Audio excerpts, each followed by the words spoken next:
hay nè, hay nè, cái hay nè, nghe lắm.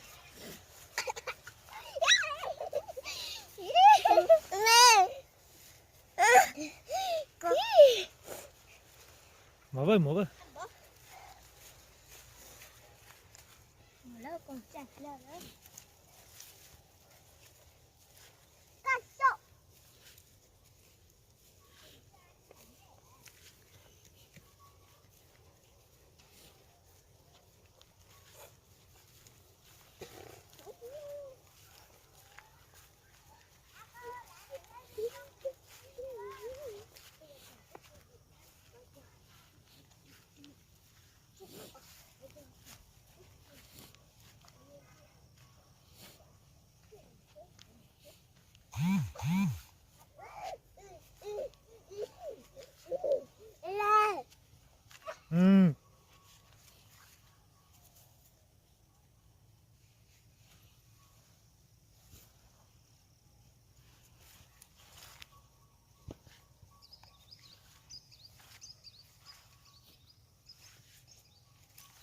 Mở, bà nuôi vui.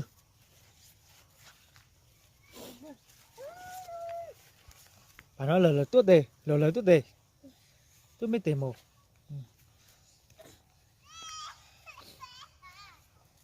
Năng cái là hôn đầu ta, đi bồng bàn nó. Mở.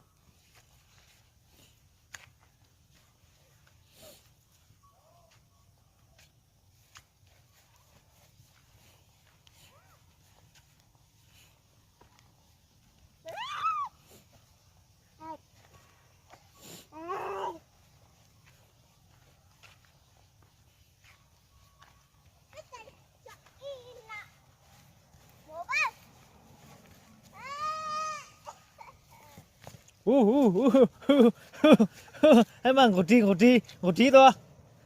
một tí xa thôi, một tí ạ.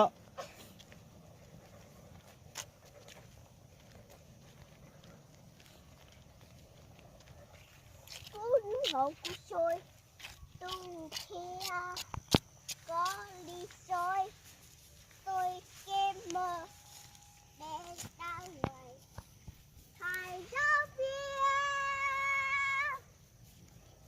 thầy giáo viên thầy giáo viên thầy giáo viên thầy giáo viên thầy giáo viên thầy giáo viên thầy giáo viên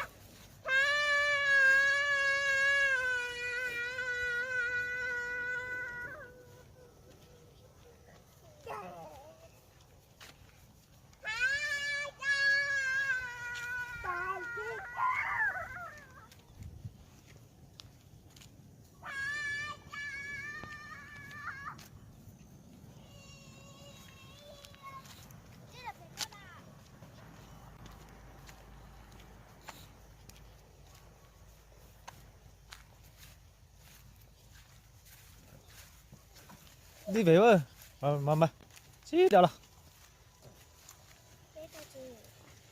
Này, có đâu? Có rồi này. Xí chứ mở.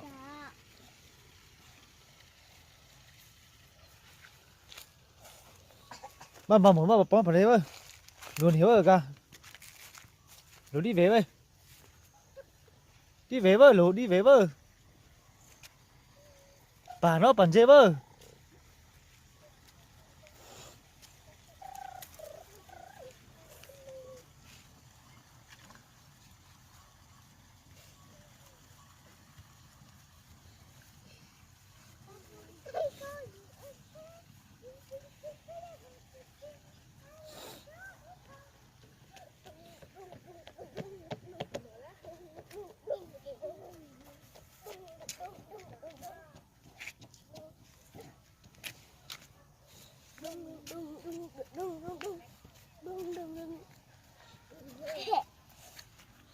Bố chắc của chạy khác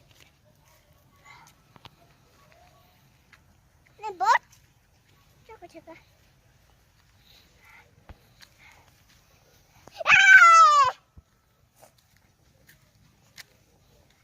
Mò, đi vào.